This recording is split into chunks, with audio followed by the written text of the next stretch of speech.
Hello, everyone. My name is Kyle Harper. Welcome to the Elephant in the Room podcast. Hey Kyle, let's talk about the elephant in the room. I see you changed firms. What's up with that? Well, I always loved Coldwell Banker ever since I started about 5 years ago. I never saw myself leaving, um, even up to the point when Matt asked me if I wanted to follow him when he told me he was leaving. That that was a difficult decision. Um, if you would have asked me up to that point, I would have told you no. I'm not going to leave because Coldwell Banker Seacoast Advantage is a really good firm. Um, it's been nothing but great to me. You'll never hear me say anything bad about it. What Tim Milam has built, it focuses around everything I believe in, which is it's a family oriented business, and he is all about giving back to his agents. And you can see that with all the tools and everything that they have to offer. When I was an agent by myself, I utilized everything that they had, or at least most of it.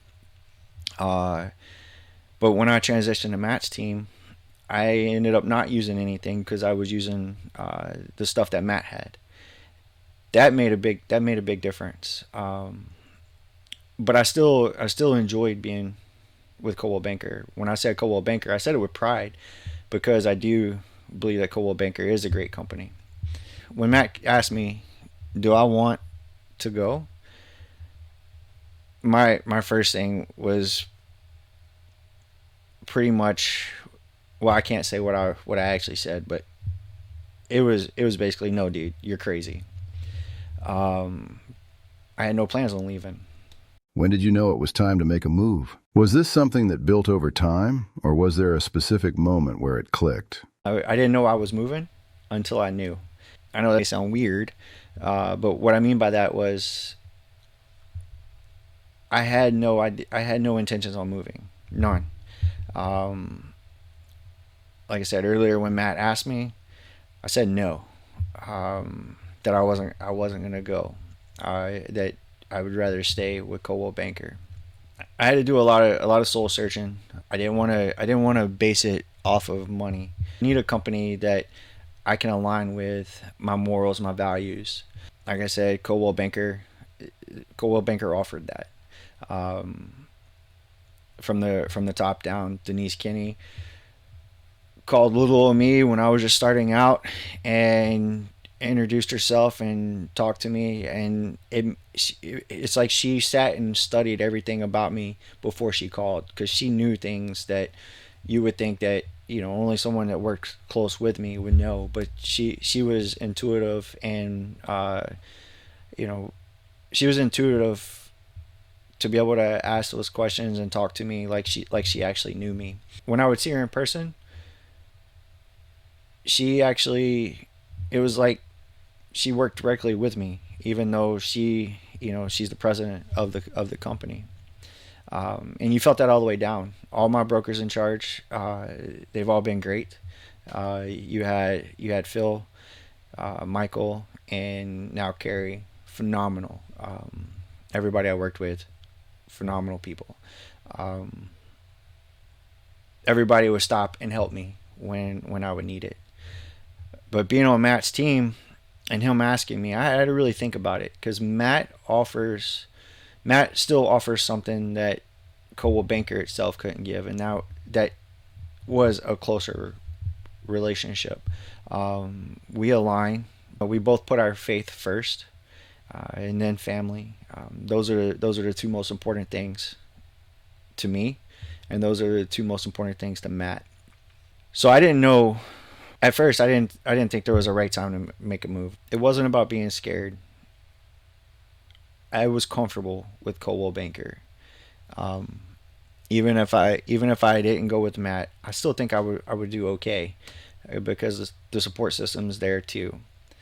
But when I was talking to my mom, she was actually the deciding factor. I can't say the deciding factor. When I was talking to my mom, she actually put something in perspective that it really hit home. She says, "Are you leaving on bad terms?" "No, I'm not." "Can you go back to them if you need to?" "Yeah, of course." Coldwell Banker. from the top down has definitely reached out, and they wanted us to stay. They wanted us to stay, but they never made us feel bad for making the decision to leave. And when we did leave, they left it open that we can always come back. We didn't leave on bad terms, by no means. Um, but when she said that, it clicked, and I was like, you know what? Maybe I do need to, maybe I do need to take this step, because the honest truth is, this step does scare the crap out of me, because I'm leaving something that is comfortable to try and aspire to bigger things. Not that Coldwell Banker couldn't offer that, but there's just some things that going with Matt allows for more stuff in my current situation, and my goal point, or in my aspirations, that following Matt to a new firm just seemed to align. Do you see this as a change in direction or more of a refinement of what you were already doing? So as you can obviously tell, I'm digging heavy into AI. Not as a replacement, but as a tool to enhance my ability to serve. And Matt's vision is there with me. He wants to utilize AI as well and create something that we can offer our clients top notch service with more accuracy, more persistence, and just and being there. We're already doing that, but we want to grow big. Our vision is to, like, my personal goal this year is to double what I did in 2025. Um, and I think using AI is going to help me a lot with that. How does this move fit into the bigger picture of where you want Streamline to go? So, Streamline Realty team, created by Matt. He's been doing this for he's been in the real estate game for 10 plus years. Um, his name says it all, Streamline. He wants to make things as smooth as possible and as proficient, so we don't skip steps, and we make sure we meet every single thing that we need to make sure our clients are taken care of. This move is going to challenge us in a way to, it's more of a kind of a sink or swim kind of thing. We just got to get out there and do it. Real is a newer company, and they haven't been in North Carolina long. Honestly, I don't even really know how long they've been there, but I didn't really know about them before I started. But they have a lot of top notch tools that we can lean into. They're already using systems that we were using while we were in Coldwell Banker. So everything is seeming like it's going to be a rather smooth transition, but still allow for more room for us to grow in the vision that we share at Streamline Realty Team.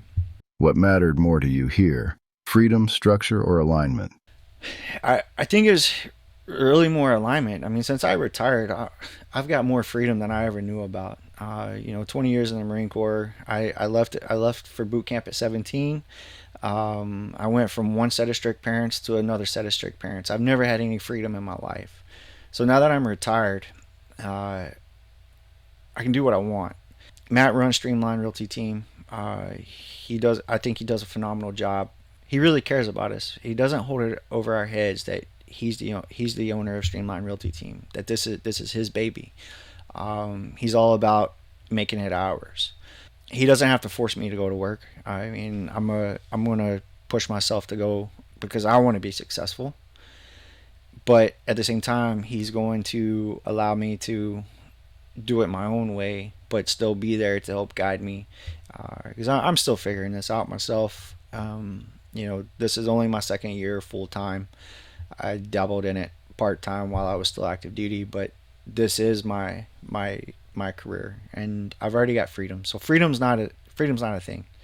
I think it's the alignment. Just my vision aligns closer to Matt's than it did with Coldwell Banker, um, and I wouldn't have thought that until he asked me to move and I had to actually really sit and compare the two companies, and I was so torn because they both offer very similar.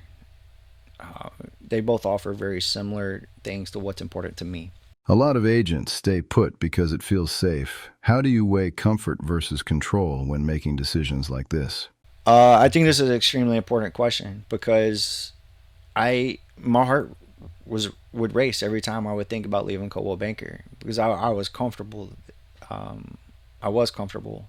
I liked everything they had to offer, but talking with Matt and really digging into the vision that he's going forward with Streamline Realty Team, the vision where I want to go, um, even though it scared the crap out of me, sometimes you just got to make the move.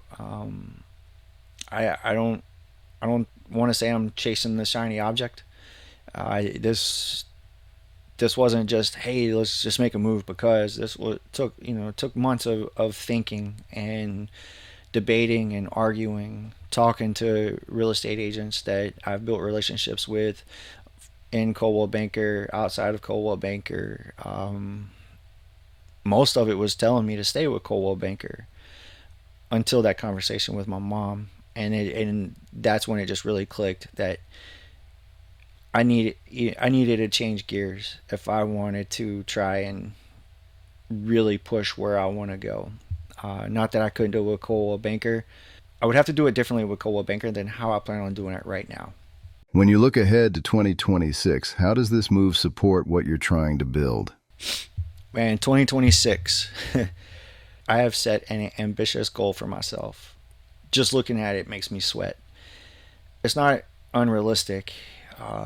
It's just the goal that I set this year is a goal that I never thought I would try to obtain while I was in real estate, which is a good thing. I'm doing pretty good as a real estate agent. Still a long way to go, a lot more to learn, but I'm still doing good. A lot of that is because I do really care. It's not about the sale; it's about informed decisions. That's my motto for a reason. Um, 2026 is going to be a difficult year, but not for bad reasons. 2026 is going to be a difficult year because I made goals that I'm going to have to show up for. And if I reach those goals, it's going to set a whole new precedence and point me in a whole new different direction where, once again, I never thought I would be going this direction. And I look forward to it. I welcome the uncomfortableness. Do you think too many agents wait until something's wrong before they make a change? Yes, I do. However, I don't think if I stayed with Coldwell Banker that it would have gotten bad. There's always going to be ups. There's always going to be downs. There's going to be people I come across that I don't like in Coldwell Banker or whatever, but all those are temporary. Coldwell Banker Seacoast Advantage has been around for a long time, and there's a reason why. And there's a reason why there's so many offices across North Carolina and South Carolina. I don't think leaving Coldwell Banker would have put me in that position, but yeah, I do. I think people stay too long out of fear of going after something different. It does end up getting bad depending on the situation, but most of that comes out of fear. If you don't react out of fear, you are setting yourself up for failure. If you react out of fear, you're setting yourself up for failure. You have to stick to the facts, the actual data, and just take a risk. What standard did this decision have to meet for you to feel good about it? Um, I said in the beginning I didn't want it to be about money, but it kind of did come down to that, only because it was really hard to make a decision. I was already thinking about leaving to go with Matt, but I still wasn't 100% sold. I still wanted to give it more thought, more looking into. Um, like I said, my values align with Coldwell Banker Seacoast Advantage. My values align with Matt. Um, those are the most important things to me. After I considered all those factors, and the one deciding decision was the fact that I'm able to make a little bit more money, which means that much more money I can put back into my business to help me grow even bigger. Uh, and that was an important move, because there are things that I'm wanting to do. There's things that Matt's wanting to do with Streamline Realty Team, uh, that it's not, it's not free. To really be there for our clients, I think, in this particular case, it was important to look at the financials. But it wasn't about greed. It was about the smarter move, in order to facilitate my goals and aspirations. For clients watching this, what should they actually take away from this move? Honestly, if you're still watching this, thanks for sticking around for this long. But two, I want you to understand that Coldwell Banker is a great company. I didn't leave out of animosity. I didn't leave out of anything negative. Um, I just see myself making this move as a way to better serve my clients, and that I think is an extremely important takeaway. Um, I'm still the same person. I'm still going to give the same amount of service, the same level of commitment that I possibly can give. You put your trust in me, I'm going to give you everything I've got. It doesn't matter if it's with Coldwell Banker Seacoast Advantage or Real. You're getting me.